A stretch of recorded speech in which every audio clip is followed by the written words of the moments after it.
না না না না, কখন না, ওনার নিজের মুখের কথা। 5 টাকা দিয়ে কোনদিন অপারেশন হয় ভাই? তাই 5 টাকার ব্লেড কিনে অসুস্থ রোগীদের হাত পা কেটে ফেলেন মিল্টন সমাদ্দার। এদের যে গ্যাংলাইন থাকে, হাত পাও থাকে, এদের হাত পা যে হসপিটালে কাটতে গেলে 70-80 হাজার টাকা খরচ আছে। আমরা কিন্তু মাত্র 5 টাকার ব্লেড দিয়ে কেটে ফেলতেছি। মারার সাথে সাথে উনি সাথে সাথে মামলা করে দিয়ে, মানে মামলা বলতে কি, পুলিশ পাঠাই দিয়েছে আমাদের নামে। আমরা মারছি, ওনার গেটের ভিতরে ঢুকায় আমার শ্বশুরের শাশুড়িরে মারলো, এলাকার সবাই দেখলো, কোনো আমরাই নাকি বলে ওনাকে মারছি। এটা আমার শ্বশুর মারা গেছে 2 বছর আগে, 2 বছর হয়েছে, এটার কোনো বিচার পাইনি। কেন ওনার এমন লোক আছে, উনি এমন লোক কথা বলে যে ওনার সামনে যাওয়ার মতন ক্ষমতা কারণ নাই। ওবায়দুল কাদের ওনার আত্মীয়, আইনমন্ত্রী ওনার আত্মীয়, তারপরে আপনার এই আমাদের প্রধানমন্ত্রী ওনার মা ছেলে ডাকছে, উনি তো সবই কালকে স্বীকার গেছে ওইখানে। তাহলে ভাইয়া এটা কেন কেন মানবতা করছে? একটা বাবার এই না এখানে মারতেছে। না না না না, কখন না, ওনার নিজের মুখের কথা। 5 টাকা দিয়ে কোনদিন অপারেশন হয় ভাই? 5 টাকা দিয়ে একটা ব্লেড দিয়া উনি বলছে নিজের কথা যে আমি যদি পারি, আপনাদের সমস্যা কি 5 টাকা দিয়ে একটা অপারেশন করতে গেলে? উনি নিজে বলছে, এটা তো আর আমরা বলিনি।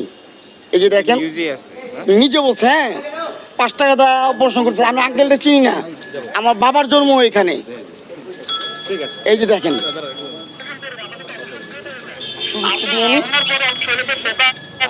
তাই 5 টাকার ব্লেড কিনে অসুস্থ রোগীদের হাত পা কেটে ফেলেন মিল্টন সমাদ্দার। এদের যে গ্যাংলাইন থাকে, হাত পাও থাকে, এদের হাত পা যে হসপিটালে কাটতে গেলে 70-80 হাজার টাকা খরচ আছে।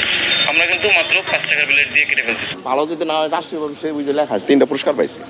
আর আমরা এখান থেকে যাই, যারা আছে ভাইরা আছে সবই আমরা দিকে যাইছি। আমরা কোনোদিন কোনো খারাপ এখানে দেখি নেই। একটা এজকিটিন নিয়ে গেছে, অমুক নিয়ে গেছে, কাটাছিরি বা এটা সেটা আমরা কোনো সময় দেখি নেই।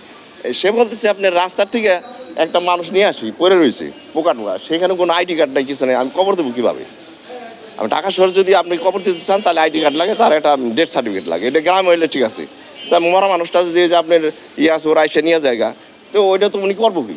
ওনার তো লাশটা দাফন করতে হবে। আচ্ছা, যে অভিযোগগুলো এসেছে আপনি এগুলোর সাথে আসলে শুনতেছি, আমি তো ফেসবুকে দেখতেছি আপনাকে যে প্রত্যেকদিন এটা আমার শুনতে ভালো লাগে না। আপনার সাংবাদিক ভাই আপনারা মনে কিছু করেন না, যেভাবে লাগছেন একজনের পরে আপনি করতেছেন আরেকজন এইভাবে দিয়ে তো তার 12টা বাজায় দিবেন। আঙ্কেল, আপনাকে একটা প্রশ্ন করি, আপনি একজন সচেতন নাগরিক হিসেবে আপনি কি মনে করেন যে নিজে নিজে ডেথ সার্টিফিকেট তৈরি করা, এবং আপনি যদি বলছেন যে এটা বাস্তবতা, হ্যাঁ কবর দিতে গেলে কাগজপত্র দরকার, এখন সেই ক্ষেত্রে উনি কি প্রশাসনের সহায়তা নিতে পারতো না, থানা পুলিশ করে?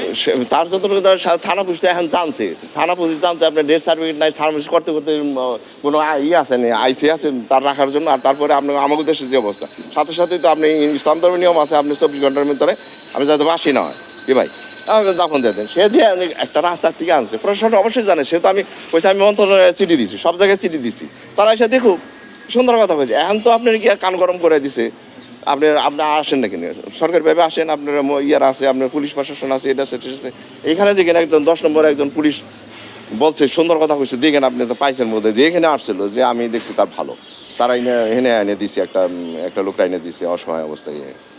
তাহলে আমি তো খারাপ কিছু দেন। আর আপনারা কইতেছেন গাড়ি পাওয়া গেছে, গাড়ি সে ব্যবহার নিতেই পারে, সে তো বলছেই আপনারা যেখানে পাইবেন আমরা খবর দেন বা নিয়ে আসেন, আমি যাতায়াত বাড়া দেবো।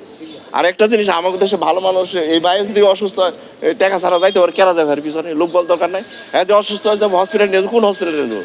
এই যে বৃদ্ধাশ্রমের বিরুদ্ধে একটা প্রভাব মানে তৈরি হবে কিনা আপনার কাছে কি মনে হয়? না, আমি মনে করি সে যেটা করতে অনেক কিছু করতে পারে। আপনারা তো যেভাবে লাগছেন অনেক কিছু করবেন, কিন্তু সরকার আছে, সরকার দেখুক। সে তো বলছে আমার যদি কিডনি নিয়ে থাকি, কিডনিটা কার কাছে বেচছি, কী করছি না করছি সেটা প্রমাণ করুক, আমরা যা শাস্তি তাই নেব। সুন্দর কথা কইছে, একটা কথাই ফিনিশ, এটা তার বেশি কিছু লাগে না।